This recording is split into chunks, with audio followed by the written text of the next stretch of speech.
Has anyone ever told you not to do something and that just made you want to do it more? For these three girls, their curiosity would lead to something terrifying. These girls went to high school together and one night they decided to have a sleepover. They were also fans of horror movies, so they thought it would be nice to rent one out and watch it. They eventually found a video rental store on the street corner and went inside. They would soon regret this decision. They asked a woman behind the counter if she had any suggestions for horror movies that they could watch. The woman said she had the perfect movie for them and went into the back room. Then one of the girls noticed that an old and rusted videotape was lying on the counter. She picked it up and was instantly curious, but things got intense when the woman came back. She slammed her hands down on the old videotape and pulled it away. She said, "That's not something you should be watching." The woman wouldn't say anything else, only that it was a home movie. Then she handed them a regular horror movie. The girls agreed to rent that one out instead, but one of the girls was still too curious. She wanted to know what was in that old tape, so when the woman wasn't looking, she put it in her purse and left with it. When the girls came home, they decided to watch the old tape together, but what they saw on there would both shock and terrify them.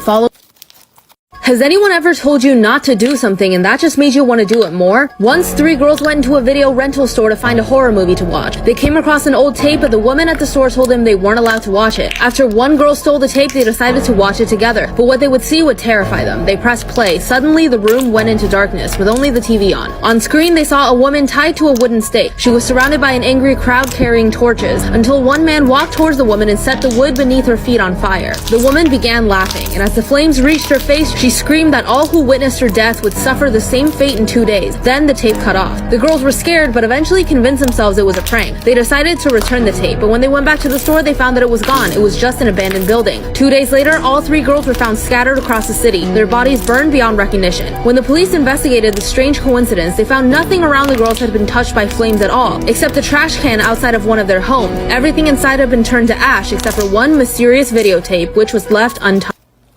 So one day, this random guy added me on Snapchat. I added him just because you really never know. It could be my soulmate or something. Like, you know, we're gonna call him motherfucking Larry. So right when I added Larry, he sent me a snap. Oh, this is the best part. Just wait, sweetie. So it was a photo of a wall with pictures of me, baby pictures of me, even a picture of my cat, with like tiny post-its all around it. And in the caption, he was like, "I manifested you, you cannot leave anymore." I was kind of scared, so I blocked him. And I remember I left to my grandma's house because I was just really scared to even be in my own house.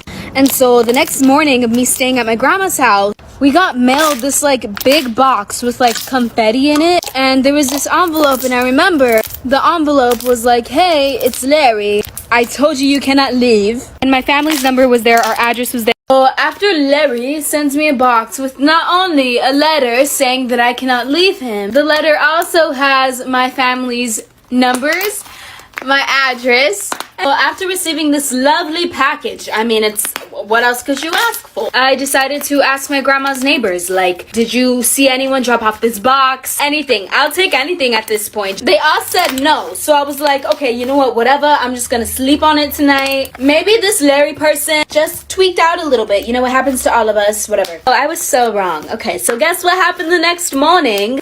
We get a letter from Larry. So this time the letter's like, "You cannot escape me. I will follow you everywhere." And so I was like, bet. So I know this guy who's really good at hacking people. I told him about my situation and he agreed to help me. Long story short, this girl who used to bully the shit out of me DM'd me on Instagram. We are going to call her Emma. Emma DMs me and she's like, "Hey, we should meet up at Starbucks. I want to catch up. I want to tell you stuff." And my dumb ass was like, "Okay, let's do it." But the day comes when we're meeting up.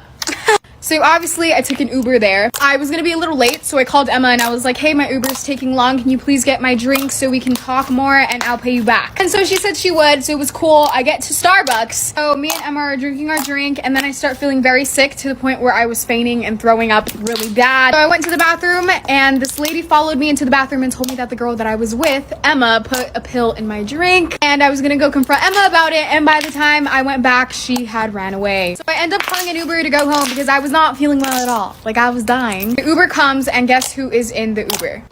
Emma! She locks the doors.